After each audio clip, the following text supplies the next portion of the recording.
Hello, I'm Matt, and we're back with some more news. This time, Maxwell, she's pleaded the fifth. I think that means that she can just decide not to speak in court.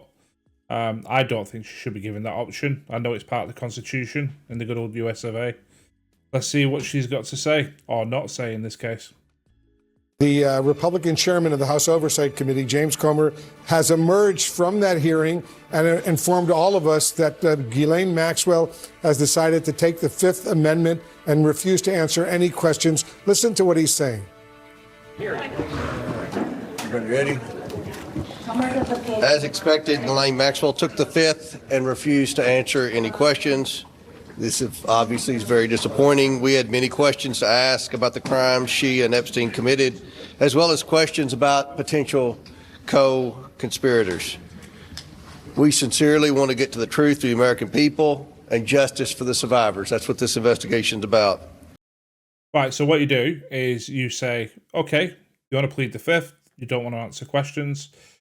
We're thinking of transferring you to a different institution or a different correctional facility, not one that is basically like a summer camp where you could just saunter around all day, you get access to luxuries. Because I mean, I did another video where she is at the moment. We're not talking about Rikers or Alcatraz, which is where someone like this deserves to be. It's very plushy, so why don't you start taking away some of those perks? If you don't want to answer, that's fine. Let's start taking away some of those perks. I want to mention the next steps. We can confirm we have 5 more depositions in the book scheduled for the Epstein investigation. On February 18th, Lex Wexner, who is a financial client of Epstein and I believe the former CEO of Victoria's Secret. February 26th, we have former Secretary of State Hillary Clinton. February 27th, former President Bill Clinton. March 11th, Richard Kahn, Epstein's accountant. And March 19th, Darren Endike, Epstein's lawyer. So we will continue to move forward and try to get answers for the American people. Well, I mean, is she pleading the fifth because she doesn't want to incriminate herself on anything else? But you double jeopardy, right? You can't be tried for the same crime twice unless you give new details, which is different crimes, and potentially you might implicate yourself. She could decide, I will speak out and give me immunity from prosecution, and I will name names. Me personally, I just think the only reason she's alive is because she's pleading the fifth. Keep pleading the fifth, you'll be in a cushy little setup. And then in a few years, some way, you'll be out. Just carry on pleading the fifth. I think that's what she's doing. Do you think that Britain's royal family has questions to answer to your committee? Absolutely they do. Absolutely they do. The fact that Andrew and the Queen must have signed off at the time, God rest her soul, but they signed off on the payment made to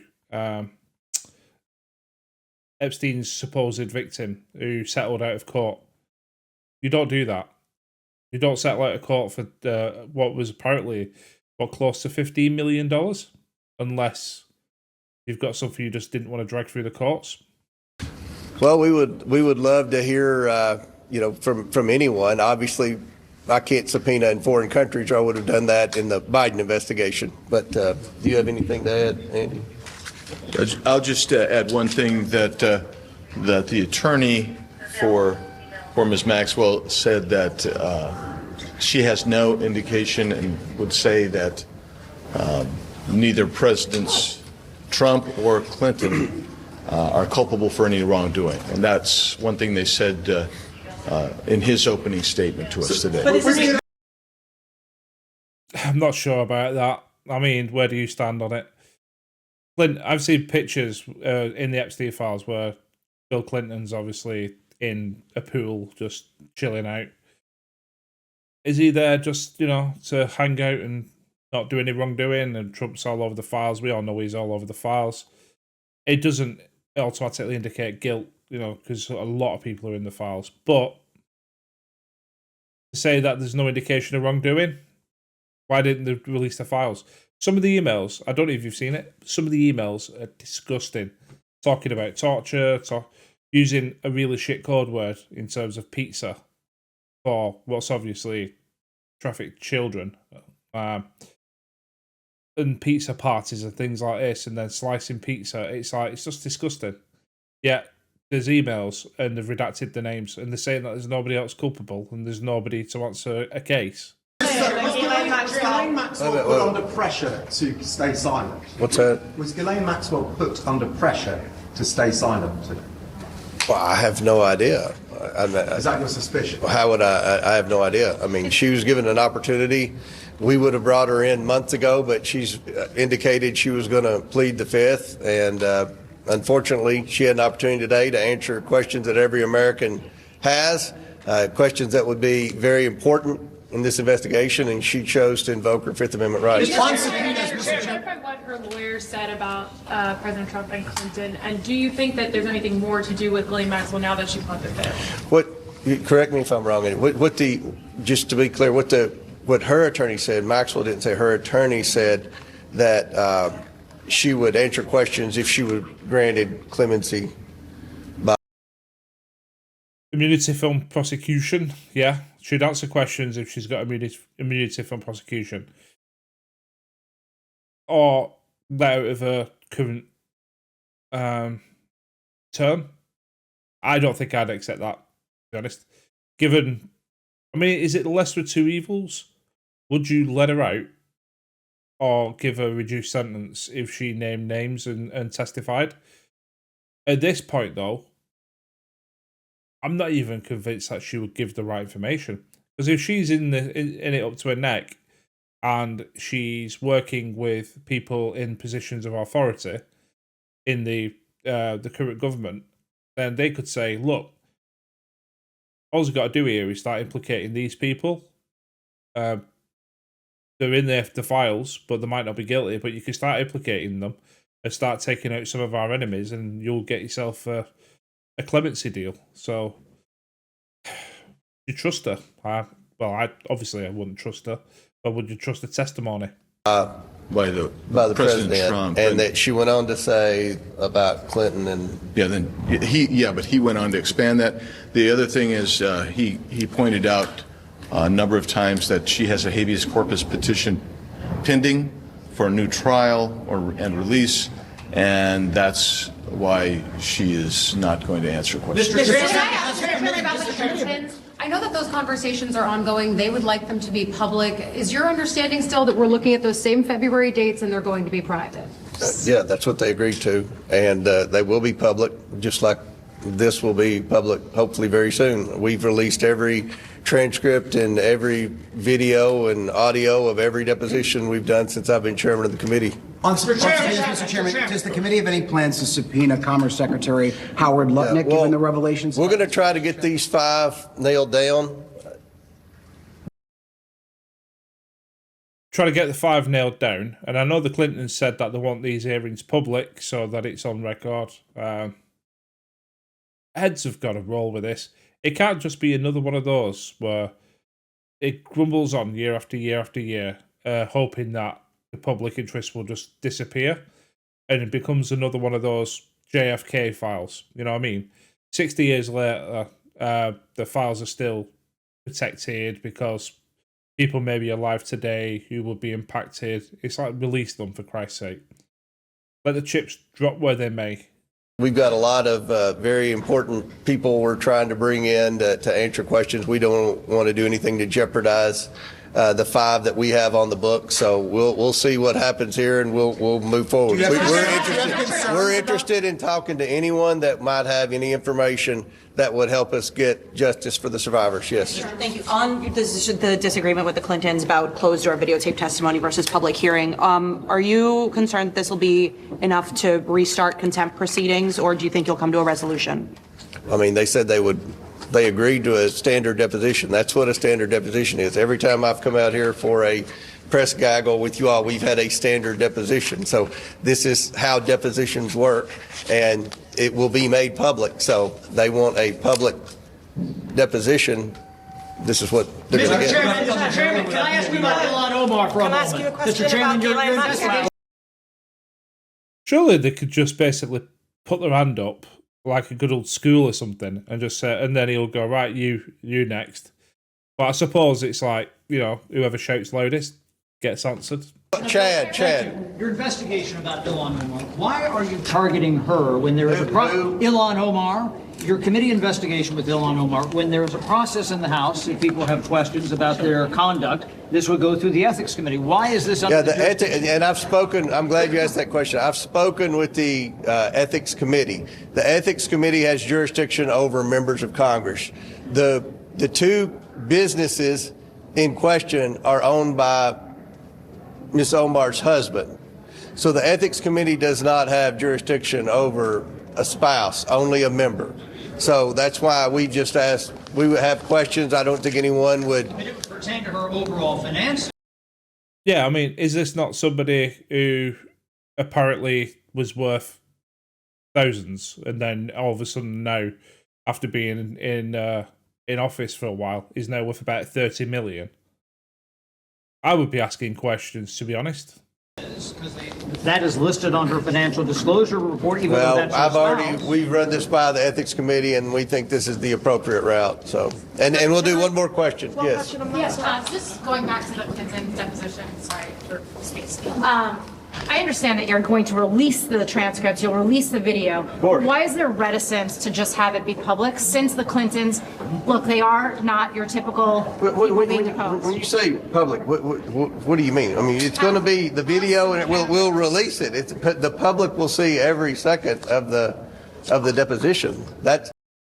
Yeah, it's different between it's going to be public because it's going to be released. Public doesn't always mean live. As in, it's going to be live streamed for all to see. I think they're trying to muddy the. What's that? But not at the time that it happened. So what? A few seconds later? I mean, it's. I think the Clintons are trying to muddy the waters and create a false narrative, like depositions behind closed doors. That deposition was behind closed doors, but you had at least 10 members of Congress in there, and you'll have the video. I hope very soon. Yes. Go ahead. All right. Ghislaine Maxwell, we know from the Epstein files, didn't tell the truth. She got moved to an open prison. Now she's asking for clemency to speak at all. Was it a mistake to move her to that prison? Should she be moved back? I don't know the rationale for moving her from one prison to the other. But look, initially she had asked that the Oversight Committee grant immunity, and when we met with the survivors of Epstein, it was pretty clear, according to the survivors, and we had 20 some members in that meeting, that Maxwell was a very bad person, and she committed a lot of crimes, and it was the intent, in my opinion, when we left that meeting in a bipartisan manner, that we would not grant immunity. Now, what she said today, she's asked for clemency from the president. So I personally, for the reasons you just stated, don't think she should be granted any type of immunity or clemency. But we'll obviously, as more documents are read and understood, then we'll go from there. But I'll close with this. I think it's great that the Department of Justice has let members of Congress come in and look at all the unredacted versions of the documents. Attorney General Bondi is doing what she was supposed to do. Bondi, who said the files are on my desk, then there is no files, and now all of a sudden there's millions and millions of documents in the files. And yeah, I would be asking the hard questions. That's a really good question. Us Brits ask the good questions. Why was she moved to an open prison? Should she be given that level of deal, considering what she's been implicated and charged and ultimately convicted for? Be put in an open prison? Come on. Our subpoena first on the House Oversight Committee, as well as the Epstein Transparency Act. So I think we're finally going to get some answers, and hopefully at the end of the day we can do what our objective is in this hearing: provide justice for the survivors. So thank you all very much. I mean, All right, so there you have the chairman of the House Oversight. Yeah, I mean, Epstein, I don't think he's dead. It's not a conspiracy. It's just, I don't think he's that kind of individual where, you know, he'd go to prison and then he'd do himself in, from everything I've seen of him. He was a Mossad agent, intelligence agent, working for Mossad. He had dirt on very, very powerful people. I think Maxwell, I think they got him out of prison. I think he's living in Israel somewhere now. And I think part of that was Maxwell was to keep alive, basically, just keep your mouth shut, and we'll put you in a cushy little open prison. Do a few years there, and somehow we will find a way and you'll be released. I think that's what will happen. I think, me personally, if I was in charge, I'd be moving her to Rikers or somewhere really. I'd be putting her in the cell next to Diddy. You know what I mean? I'd be like putting her somewhere really unpalatable and say, you would still want to keep silent? By all means. But you ain't living it cushy in an open prison. Oversight Committee James Comer explaining what's going on right now. Ghislaine Maxwell pleading the fifth, refusing to answer questions before his committee. That's right. And he also, there was also mention of what the attorney for Ghislaine Maxwell said at the very beginning, saying that neither Presidents Trump or Clinton are culpable for any wrongdoing. So that's from Ghislaine's attorney, but Ghislaine herself that worries me. Pleading the fifth, and he was asked about the fact that Ghislaine Maxwell was moved by this administration to a minimum security prison, and of course she's asking for clemency from President Trump to speak to the committee. And you heard there the Chairman Comer say, I don't understand the rationale for moving her, but of course he didn't weigh in on whether that was the right move or not. So that is what we just heard there was important, and we're also expecting more testimony, depositions, 5 witnesses or people who will be going before the committee, including the Clintons, in the coming weeks. So, Hillary Clinton first, then Bill Clinton. Yep, that's right. They'll both be coming before the House Oversight Committee. Of course, Hillary's got to go first to set the narrative, and good old Bill will follow suit. And the chairman making this point, he said, we have many questions for these individuals who have been subpoenaed to come forward, and our goal is justice for the survivors. That was his point. He kept making that point. And the survivors, though, still feel like justice has not been served, as members of Congress are now going over to DOJ to look at those unredacted files that were released publicly. So we hope to learn more about that. Right. So she wants to plead the fifth, move her to a really, really harsh prison, and let's see if she just wants to keep her mouth shut. Don't give her any deals. The fact that she keeps coming out and saying Trump didn't do anything wrong, worries me. It worries me the fact that, how did she get in an open prison to begin with? I just don't trust it. Don't trust it. Don't trust anything she says. Let me know what you think. Anyway, I'll see you on the next one. Take care.